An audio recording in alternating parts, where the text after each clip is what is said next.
Praise the lord. హల్లెలూయా. నా ప్రియమైనటువంటి సహోదర సహోదరులారా, క్రీస్తు యేసునందు ఆత్మీయ బంధువులారా, ఈ వాక్యం వినుచున్నటువంటి నా ప్రియమైనటువంటి స్నేహితులారా, మీరెవ్వరైనను సరే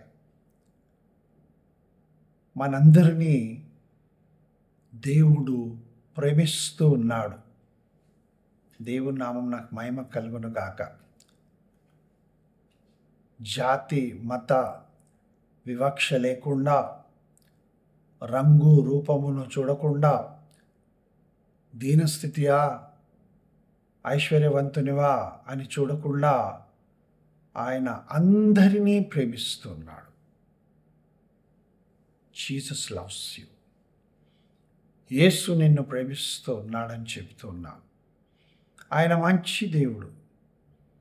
నీ నుంచి ఏమీ ఆశపడడం లేదు, ఆయన అడగడం లేదు. నీవు ఇస్తేనే నీకు ఇది చేస్తాను అని ఎప్పుడూ ఆయన చెప్పలేదు, చెప్పడు కూడా. ఎందుకంటే సమస్తమును ఆయనే కదా సృష్టించింది. నేనే దేవుడు అని అన్నాడు.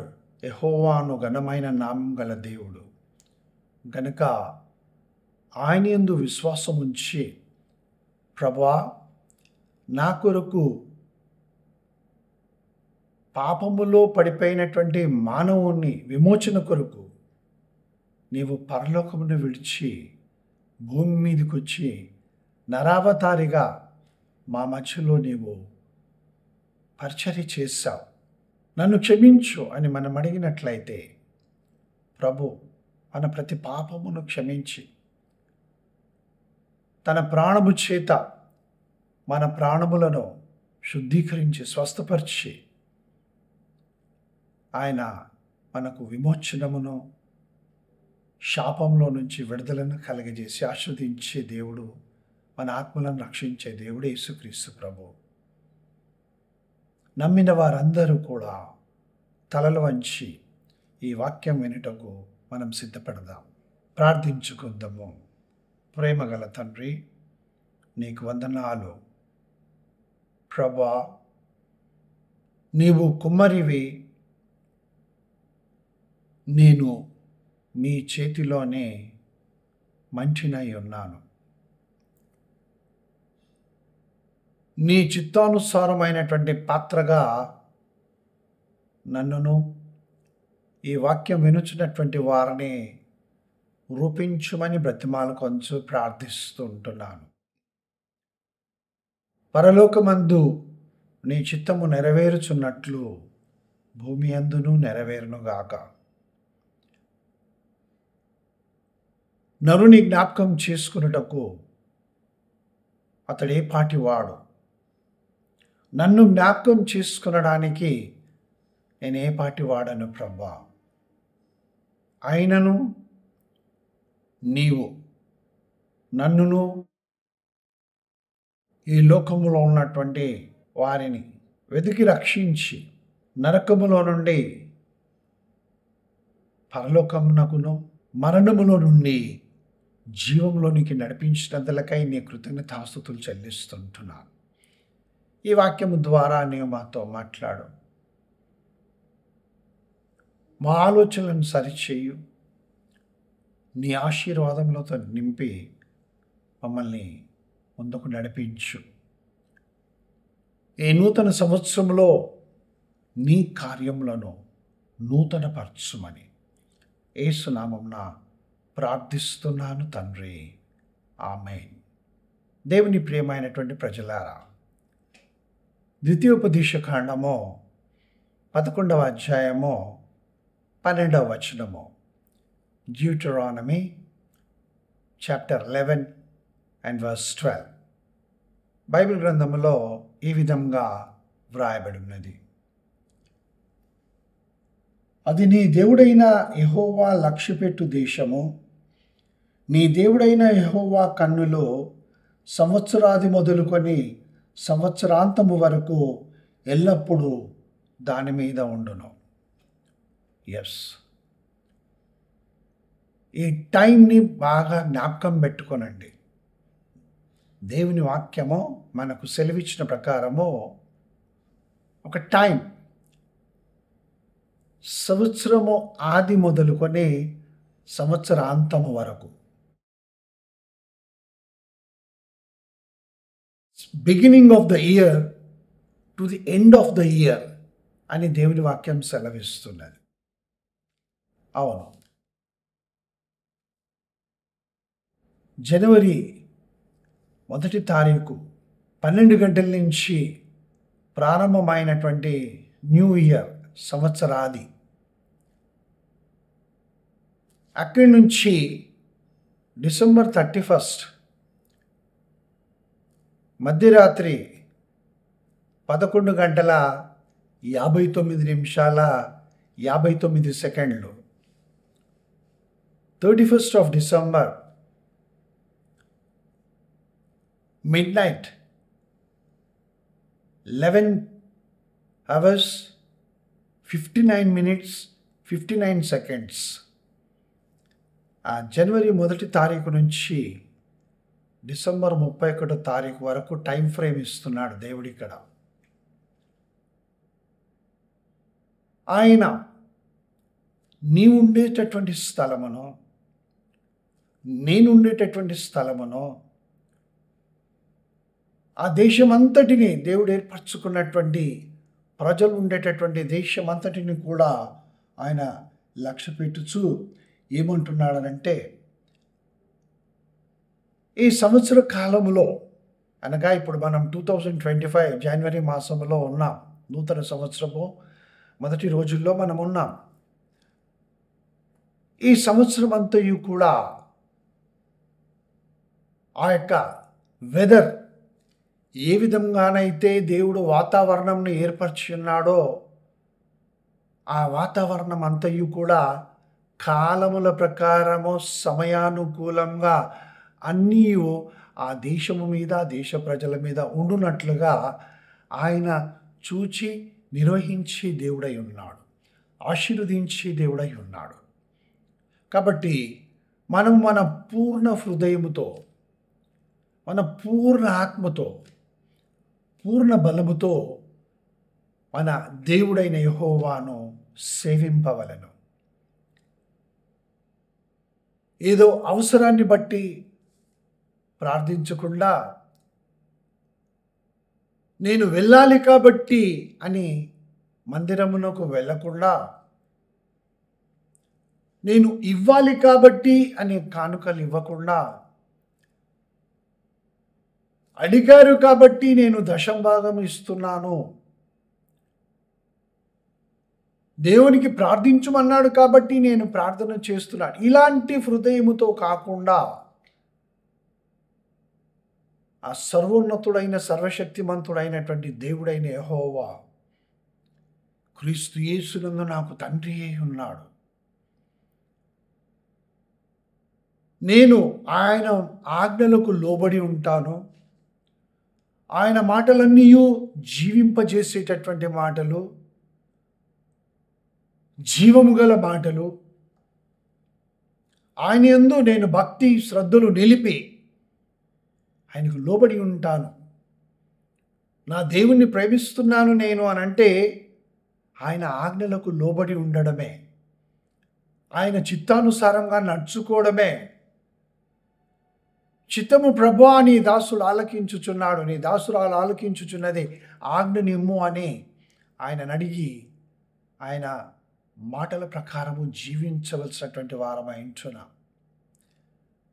అప్పుడు దేవుడు ఏమని వాగ్దానం చేస్తున్నాడంటే, వర్షము సమయానుకూలంగా ఆయన కురిపిస్తాడు, తొలకరి వర్షమును కడవరి వర్షమును కురిపించి అన్ని సమృద్ధిగా పంటలు పండునట్లుగా, మనము తినుటకు ఆహారమును కలిగి ఉండునట్లుగా, దేశములో క్షామము లేకుండా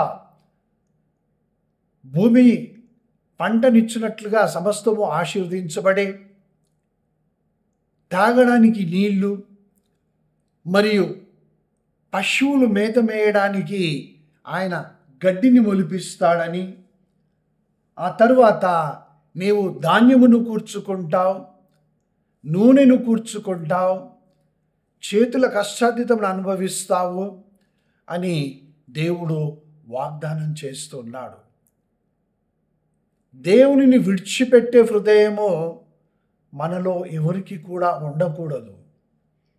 అదే ఆజ్ఞాపిస్తున్నాడు.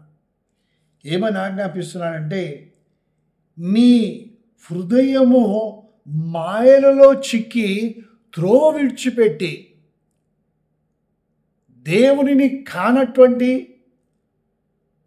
వాటిని హృదయములో ఉంచి లక్ష్యపెట్టిన ఎడల ఏమంటున్నాడంటే, మీరు జాగ్రత్త పడండి అంటూ ఉన్నాడు. దేవుని ప్రియమైన ప్రజలారా, చాలా ఆశీర్వాదములు మనం పోగొట్టుకొనుచూ ఉంటాం దేవుణ్ణి విడిచి.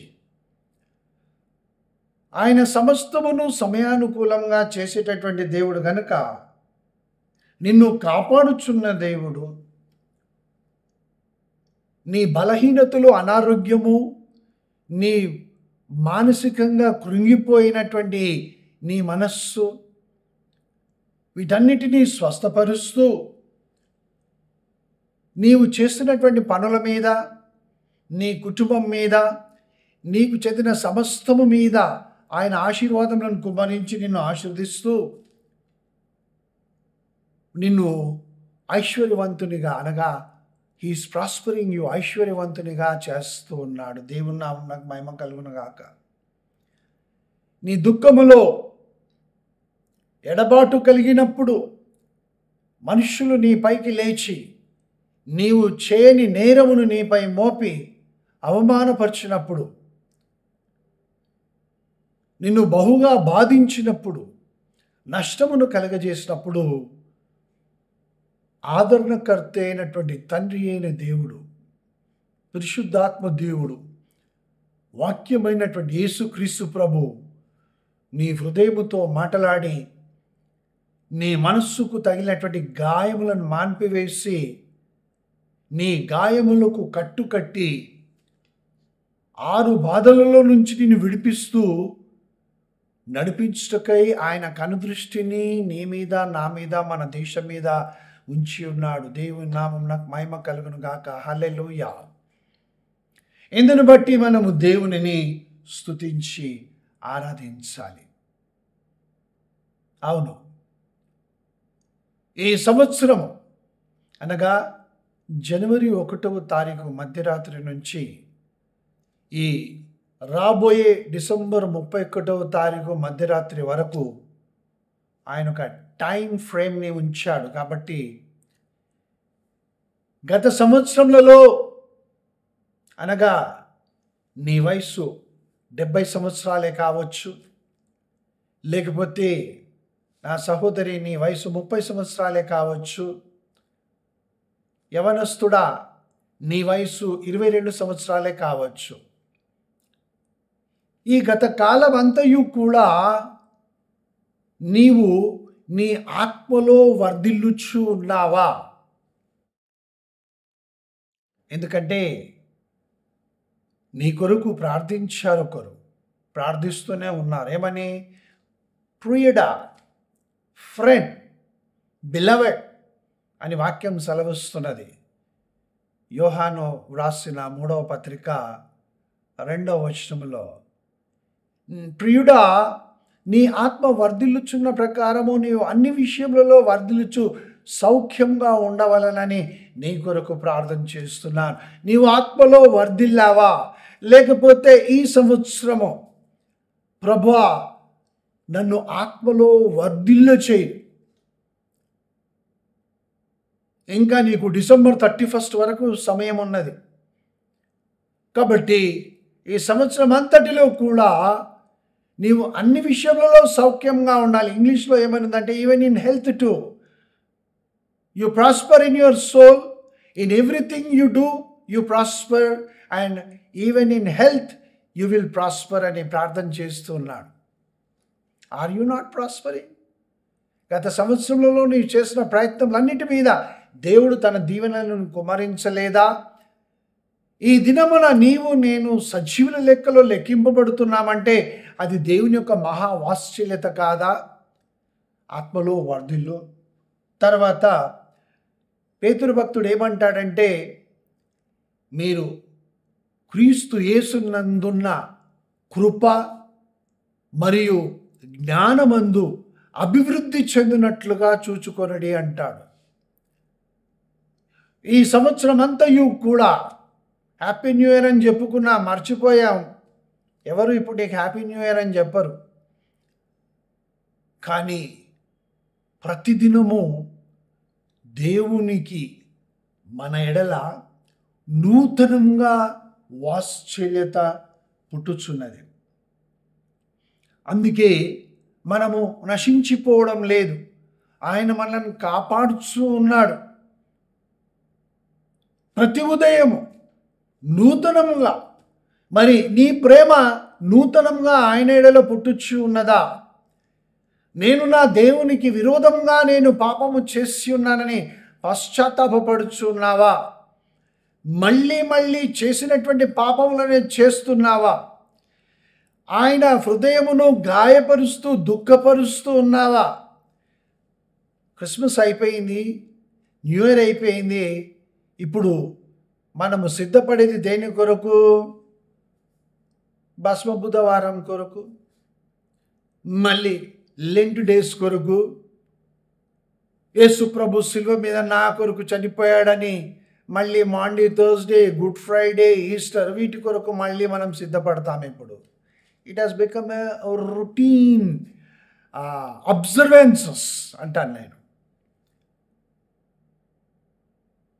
కాలము బట్టి, ఆ సమయమును బట్టి మనము ఆచరించాల్సినటువంటి పద్ధతులను, విధులను మనం చేస్తూ ఉన్నాం. ఇదే క్రైస్తవ జీవితం అనుకుంటూ ఉంటున్నాం మనం. దేవుడు ఇంకా ఆయన దీర్ఘశాంతము కలిగి చూస్తూ ఉన్నాడు. ఆయన కన్నులు నీ వైపునకే చూస్తూ ఉన్నవి. సత్యమును నీవెప్పుడు తెలుసుకుంటావని, సత్యమును గ్రహించి ఆ సత్యవాక్యం ప్రకారం ఎప్పుడు జీవిస్తావు అని ఆయన చూస్తూ ఉన్నాడు. అందుకే మనం లయము కాకుండా వారం ఇంకా సమయం ఇచ్చాడు. అపోస్తలుడైన పౌలు కొరింథీయులకు రాసిన 2వ పత్రిక 3వ అధ్యాయం 18వ వచనంలో ఏమనుందంటే, మనము దేవుని ఆత్మచేత ఆయన పోలికలోనికి మనము మార్చబడుచున్నాం. మహిమలో నుండి అధిక మహిమలోనికి మనము తీసుకొని పోబడుచున్నాం. From glory to more glory. Am I being transformed into the likeness and image of Christ Jesus? నీవు క్రీస్తు యేసు పోలికలోనికి మార్చబడుచున్నావా? ఆత్మలో వర్ధిల్లుచున్నావా? క్రీస్తులో ఉన్నటువంటి కృప మరియు జ్ఞానమందు అభివృద్ధి పొందుచు ఉన్నావా? ధనములో అభివృద్ధి కావాలి, జాబ్లో అప్రైజల్ కావాలి, కుటుంబము విస్తరించాలి, వివాహం కావాలి, మంచి ఉద్యోగాలు ఉండాలి. అన్నింటిలో నేను పైపైకి మరి దేవుని యొక్క కృపయందు జ్ఞానమందు అభివృద్ధి పొందినట్లుగా ఎందుకు మనం చూచుకోవడం లేదు? వై? మహిమ నుండి అధిక మహిమలోనికి ఎందుకు మనం దేవుని పోలికలోనికి మార్చబడుటకు మనల్ని మనము ఆయనకు అప్పగించుకోవడం లేదు? ఇది జరగడం లేదు. కేవలము పద్ధతుల ప్రకారము ఈ లోకానుసారమైనటువంటి నిర్దేశించిన విధంగా మనము జీవిస్తున్నాం. దేవుని వాక్యం ఏమంటుందంటే, అపోస్తలుడైన పౌలు కొలస్సీలకు రాసినటువంటి పత్రిక 3వ అధ్యాయం 5వ వచనం నుండి నేను చదువుతున్నాను. కాబట్టి భూమి మీద ఉన్న మీ అవయవములను అనగా జారత్వమును అపవిత్రతను, కామాతురతను, దురాశను, విగ్రహారాధన అయిన ధనాపేక్షను చంపివేయుడి అంటూ ఉన్నాడు. Never to rise up again. ఈ చెడు అంతా, ఈ పాపం అంతా కూడా, విగ్రహం అనగానే ఏదో ఒక విగ్రహం అని చెప్పేసి ఈ లోకంలో అందరూ అనుకొంచుంటారు. విగ్రహం అని అంటే ఏదో బొమ్మ, మట్టితో చేసిందో, రాతితో చేసిందో, వెండితో చేసిందో మాత్రమే కాదు. నిజమైనటువంటి విగ్రహము మానవుని హృదయములో ఉంది. అది ఎవరు చెప్పరు, దానిని గ్రహించరు. ధనాపేక్ష, దానిని పూజిస్తూ ఉంటారు హృదయములో. కామాతురత, నేను పొందాలి అనేది ఆ కోరిక, దానిని హృదయంలో వీరు కలిగి ఉండి ఎప్పుడూ అవే ఆలోచనతో ఆతురత అన్నమాట, ఆతురత పడుతూ ఉంటారు.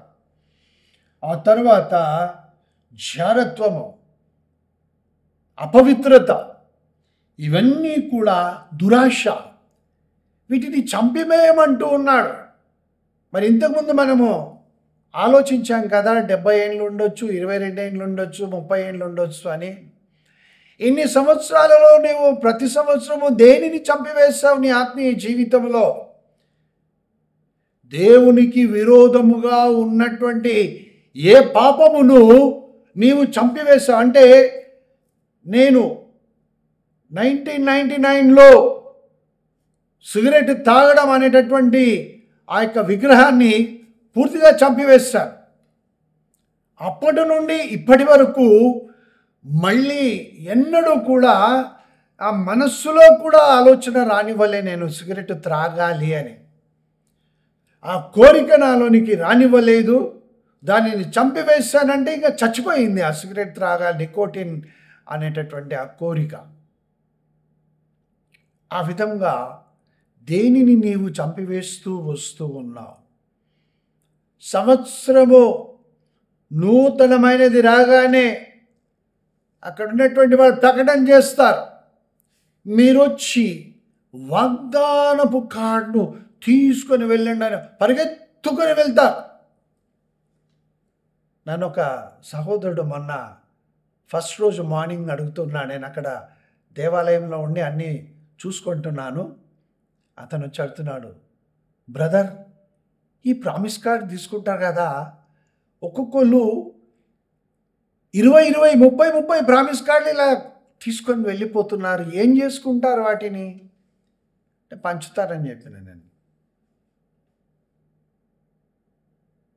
వాగ్దానం అయితే కావాలి, కానీ ఆజ్ఞకు లోబడము లేకపోతే ఎలా దేవుడు వాగ్దానము నెరవేరుస్తాడు? నీవు భూమి మీద దీర్ఘాయుష్మంతుడవు కావాలి అని అంటే నీ తల్లిని తండ్రిని సన్మానించుమన్నాడు. నీ తల్లిని తండ్రిని సన్మానించకుండా నేను అనేక సంవత్సరాలు బ్రతకాలి ప్రభువా, నేను బాగా దీర్ఘాయుష్మంతుడనే ఉండాలి ప్రభువా, బహుగా దీవించాలి అని వాగ్దానములు అడుగుచు నీవు ప్రార్థన చేస్తే ఎలా నీవు ఆశీర్వదించబడతావు? కాబట్టి వీటన్నిటినీ కొలస్సీ పత్రిక 3వ అధ్యాయము 5వ వచనం నుంచి నేను చదివాను. చంపివేయుడి అని అంటూ ఏమంటున్నాడంటే, ఇప్పుడైతే మీరు కోపము, ఆగ్రహము, దుష్టత్వము, దూషణ, మీ నోట బూతులు అని వీటన్నిటినీ విసర్జించుడి. సంవత్సర కాలము దేవుడు ఇచ్చాడు. జనవరి 1 నుంచి డిసెంబర్ 31 వరకు జరగాల్సింది ఇక్కడ చూపిస్తున్నాడు. ఏమనంటే, నీవు వాటిని చంపివేయు, వీటిని విసర్జించు. ఏమేమో నువ్వు చూసావు. కొలస్సీ పత్రిక 3వ అధ్యాయము 5వ వచనంలోనేమో చంపివేయమంటున్నాడు, 8వ వచనంలోనేమో విసర్జించుడి. నాకు వద్దివి, నాకు అక్కర్లేదు, విసర్జించుడి అని. నా కొత్త బట్టలు ఇవి బాగలు, నాకొద్దు, విసర్జిస్తూ ఉన్నా. ఈ రింగు చాలా చిన్నగా ఉంది, ఇది తక్కువ వెల, ఇది నాకొద్దు అని విసర్జిస్తూ ఉన్నావు. నాకు ఇచ్చినటువంటి యొక్క వెహికల్ పండుగకి ఇచ్చాను, నాకు వద్దు, ఇది నేను తీసుకోను. ఇది ఎవరికి కావాలి వెహికల్? ఇంత చీప్ ఇస్తారా నాకు? నేనేంటి, నా వాల్యూ ఏంటి అని విసర్జిస్తావు కదా. ఆ విధంగా వీటన్నిటినీ విసర్జించమని చెప్తూ ఉన్నాడు. 9వ వాక్యంలో ఏమంటున్నాడంటే, ఒకరితో ఒకడు అబద్ధమాడకుడి. తర్వాత ఎందుకు అబద్ధం ఆడకూడదంటే, ప్రాచీన స్వభావమును దాని క్రియలతో కూడా మీరు పరిత్యజించి జ్ఞానము కలుగు నిమిత్తము దాన్ని సృష్టించిన వారిని పోలిక చొప్పున నూతన పరచబడుచున్న నవీన స్వభావమును ధరించుకొని. నూతన పరచబడుచున్న నవీన స్వభావం కంటిన్యూ. డిసెంబర్ 31 ఈ సంవత్సరము వరకు కంటిన్యూ అవుతూనే ఉండాలి. నూతన పరచబడుచున్నటువంటి నీ స్వభావం, నవీన స్వభావం. నీవు దేవునికి విరోధంగా జీవించిన దినములే చాలును. ఇప్పుడు దేవునిని ప్రేమిస్తూ ఆయన ఆజ్ఞలకు లోబడి మనము పవిత్రపరచబడుతూ పరిశుద్ధపరచబడుతూ దేవుని మనకి ఏ మార్గం అయితే చూపించాడో ఆ ఇరుకు మార్గమున ప్రవేశింప పోరాడుచు మనము ముందుకు సాగిపోవాలి. గురి యొద్దకే ఓపికతో పరిగెత్తాలి. మళ్ళీ అటు ఇటు డైవర్ట్ కాకుండా. అవును, విలాప వాక్యములో 3వ అధ్యాయము 22, 23 వాక్యాలలో దేవుడు ఏమని ఆయన సెలవిస్తున్నాడనంటే, యెహోవా కృపగలవాడు, ఆయన మంచి దేవుడు, ఆయనయే ప్రేమ అయి ఉన్నాడు, దీర్ఘశాంతం కలిగినటువంటి దేవుడు, త్వరగా కోపపడడు, క్షమించుటకు సిద్ధ మనసు కలిగినటువంటి దేవుడు ఆయన. అన్నీ నీకిచ్చుటకై నేను ఆస్వాదించుటకు ఆయన తన చేయి చాపి ఉంచాడు. నీ దుఃఖములో, నీ ఒంటరితనములో, నీ అవమానములలో నా దగ్గరికి రా అని పిలుస్తున్నాడు. తండ్రి తన కుమారుని చేర్చుకున్నట్లుగా, తల్లి తన బిడ్డను ఆదరించినట్లుగా ఆయన నిన్ను చేర్చుకొని హత్తుకొని నీ మీద కనికరపడి నీవు చేసినటువంటి పాపములను తప్పితములను జ్ఞాపకం చేయకుండా, నీవు అడగకుండానే నిన్ను క్షమించి నీ పూర్వపు స్థితి వైభవమును ఈ సంవత్సరంలో దేవుడు తీసుకొని రావాలని తన చేతులు చాపి ఉంచాడు. ఆయన హస్తంలోనికి వెళ్ళు. మనుష్యుల చేతులలో పడకు. మనుషుల మాటలను నమ్మి ఇవి దేవుని మాటలు అనుకొని మోసపో. తర్వాత పశ్చాత్తాపపడి ప్రయోజనం ఉండదు. దేవుని ప్రియమైనటువంటి ప్రజలారా, ఇదిగో దేవుడు ఏమంటున్నాడనంటే, ఈ యొక్క కాలం ఆయన నిర్ణయించాడు కనుక సంవత్సరాది మొదలుకొని సంవత్సరాంతం వరకు ఎలా ఉన్నాయి ఈ రోజులు అనంటే, ఒక సినీ నటుడు, చాలా పాపులర్ అయిన, అందరికీ ఇష్టం, ఆయన సినిమా ఒకటి క్రొత్తగా రిలీజ్ అయిందంట. ఫస్ట్ డే ఫస్ట్ షో చూస్తే మేమేదో సాధించామనుకునేటటువంటి కొంతమంది ఉంటారు.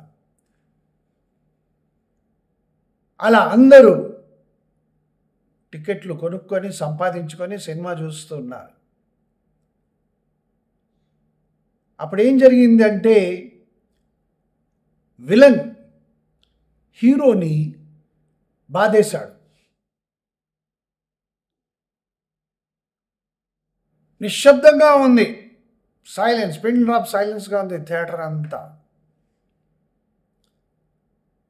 ఏం చేస్తాడు ఇప్పుడు మా హీరో?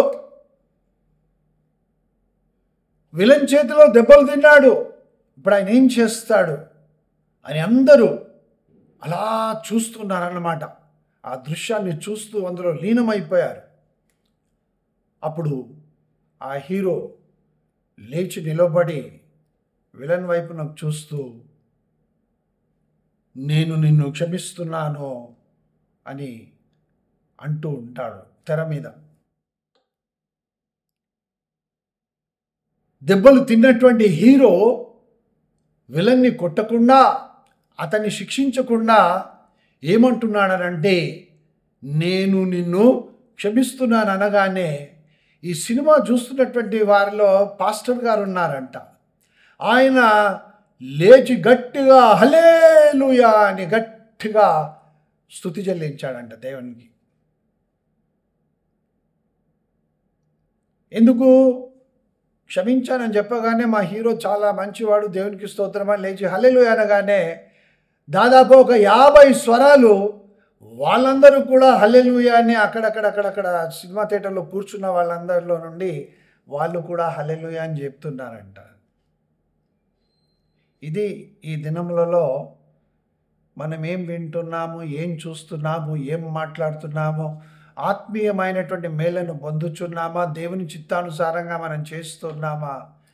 ఏమి మానవునికి అంతు చిక్కడం లేదు, తాను ఏం చేస్తున్నాడో తెలియదు.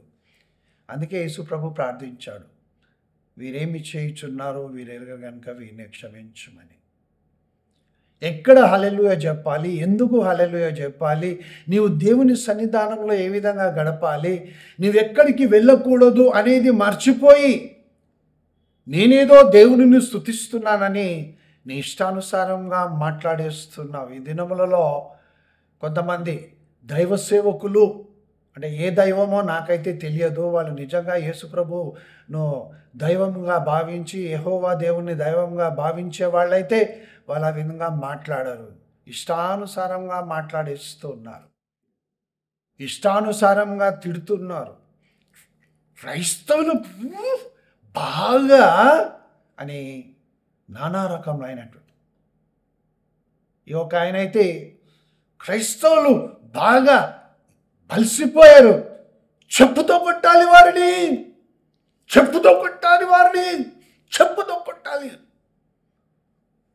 పుల్పిట్ మీద దేవుడు ఉన్నాడు అని చెప్పుకొని అదంతా పరిశుద్ధ స్థలము, చాలా పవిత్రంగా ఉండాలని చెప్పేటటువంటి పాస్టర్లు ఇవన్నీ వింటూ చూసి ఆహా ఏం వాక్యం చెప్తాడండి. ఒకసారి ఆలోచించు నా ప్రియమైన సహోదరుడా, నా ప్రియమైన సహోదరి, వ్యభిచారము చేత పట్టబడినటువంటి స్త్రీని చూసి యేసు ప్రభు ఏమన్నాడు? ఈ లోక సంబంధమైనటువంటి భాషలో ఆమెతో మనుషులు మాట్లాడితే ఏమని మాట్లాడతారు ఆమెతో? ఈ దినమున ఒకవేళ అలాంటి స్త్రీ పట్టబడితే ఎన్ని బూతులు మాట్లాడతారు. కానీ యేసు ప్రభు అలా మాట్లాడా? నీవు పాపం చేసావని చెప్పాడా? ఏమన్నాడు? అమ్మా, ఆయన నోటి నుంచి దయగల మాటలే వచ్చాయి. అందరూ ఆశ్చర్యపడ్డారు ఆ మాటలను విని. యేసు ప్రభు నోట నుండి వచ్చిన దయగలిగినటువంటి మాటలు. కట్టుచూ ఉంటాడు ఆయన, ఆదరణను కలుగజేసేటటువంటి మాటలు ఆయన నీతో మాట్లాడతాడు. అంతేగాని నిన్ను చెప్పుతో కొట్టాలి, నీకు అది చెయ్యాలి, నేను ఈ విధంగా చేయాలి, నేను నరకాలి అని దేవుడు ఎన్నడూ కూడా అనుమతించడు. దేవుని సేవకుడైన వాడు మాట్లాడు. దేవుని ఆత్మచేత నడిపించబడేవాడు ఎప్పుడూ అలా మాట్లాడాడు. ఇంకా చాలా ఉన్నాయి చెప్పాలంటే. టీవీలో వాళ్ళు మాట్లాడతారు కానీ నేను చెప్పలేను, మీకు తెలుసు, వింటూ ఉంటాను. అలా వినడానికి ఇష్టపడి మరీ ఆ చెప్పుతో కొట్టించుకోవడానికి వెళ్తున్నారు కొంతమంది. కానీ ప్రయాసపడి భారం మోసుకొంచున్న జనులారా, సమస్త జనులారా, నా యొద్దకు రండి, నేను మీకు విశ్రాంతిని కలగజేస్తానండి.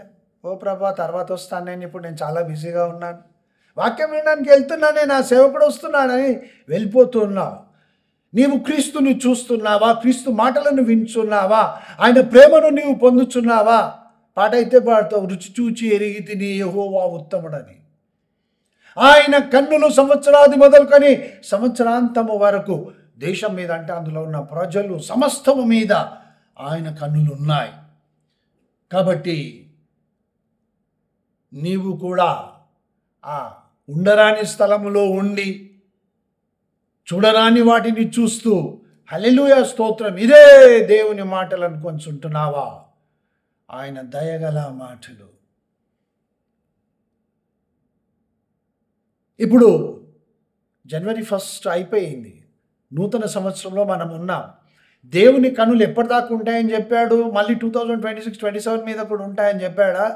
సంవత్సర ఆది మొదలుకొని సంవత్సరాంతం అంటే 25వ సంవత్సరము 2025వ సంవత్సరము డిసెంబర్ 31 11:59 నాకు అనుదృష్టి ఉంటుంది. మా తర్వాత అప్పుడు ఏం జరుగుతుందో చూద్దామా? సంవత్సరము ఏం జరుగుతుందో మనం చూద్దాము. లూకా వ్రాసినటువంటి సువార్త 13వ అధ్యాయం 6వ వచనం నుండి 9వ వచనం వరకు ఉపమానం ఉన్నది. అక్కడ తోట యజమాని తోటమాలి దగ్గరకు వచ్చి ఒక చెట్టును చూపిస్తూ ఉన్నాడు. నేను 3 ఏళ్ల నుంచి ఈ చెట్టు దగ్గరకు వచ్చి చూస్తే ఒక్క ఫలము కూడా ఈ చెట్టు ఫలించలేదు, కాబట్టి దీనిని నరికివేయమని ఆయన చెప్తూ ఉన్నాడు. సంవత్సరాంతము యజమాని వచ్చాడు. తోటమాలి యజమాని సర్వోన్నతుడైన సర్వశక్తివంతుడైన సృష్టికర్త అయినటువంటి దేవుడు. తోటమాలి మన కొరకు విజ్ఞాపన చేసేవాడు యేసు క్రీస్తు ప్రభు. ఆయన వచ్చి ఈ చెట్టును నరికే అంటే ఆ తోటమాలి ఏమంటున్నాడంటే, అయ్యా ఈ సంవత్సరము కూడా ఉండనిమ్ము. ఈ చెట్టును చూసావా, ఇది ఈ సంవత్సరం కూడా ఉండని, దీనికి నేను దాని చుట్టూ తవ్వి ఎరువు వేసి ఇది చక్కగా ఫలించేటట్లుగా చేస్తానో అని ప్రాధేయపడుతున్నాడు యజమానితో. నరకకు ఇంకొక సంవత్సరము ఈ చెట్టుకి ఇమ్మో అని ఆయన విజ్ఞాపన చేశాడు. కాబట్టి నేను నూతన సంవత్సరంలోనికి ప్రవేశించాను. హల్లెలూయా. నీకు అర్థమైంది అనుకుంటా. డిసెంబర్ 31 రోజు రాత్రి 11:59 యేసు ప్రభు తండ్రి అయిన దేవునితో విజ్ఞాపన చేస్తున్నాడు. ఈ చెట్టును నరకకు, ఈ చెట్టుని నరకకు, ఈ చెట్టును నరకకని అందరి గురించి విజ్ఞాపన చేస్తున్నాడు. కాబట్టి మనందరము సజీవుల లెక్కలు లెక్కింపబడి మరి ఒక సంవత్సరము మనకి ఇవ్వబడి ఉన్నది. అది దేవుని యొక్క ప్రేమ, క్రీస్తు యేసు యొక్క కృప, మన పరిశుద్ధాత్మ దేవుని యొక్క సహవాసం. Bless the lord who comforts you, who guides you, who protects you, who blesses you, who heals you, and he answers all your prayers. He is merciful to you. He is merciful to me. That's why I am not cut off. In 2024, December 31st, another new year is added to me because of the grace of our Lord Jesus Christ. నూతన సంవత్సరంలో నేను ప్రవేశించాను. ఇప్పుడు ఇంతవరకు మనం వినినటువంటి మాటలు కొలస్సీ పత్రిక 3వ అధ్యాయము 5వ వచనం నుంచి 8వ వచనం వరకు రాయబడి ఉన్నట్లుగా ఆత్మలో వర్ధిల్లుచు అన్ని విగ్రహారాధనను చంపివేస్తూ, అంటే హృదయంలో ఉన్నటువంటి వాటిని కోరికలను చంపివేస్తూ, మనము అన్నింటినీ కోపము దుష్టత్వం వీటన్నిటిని విసర్జించి క్రీస్తు కొరకు జీవిస్తున్న అనుభవంలో ముందుకు సాగిపోవాలి.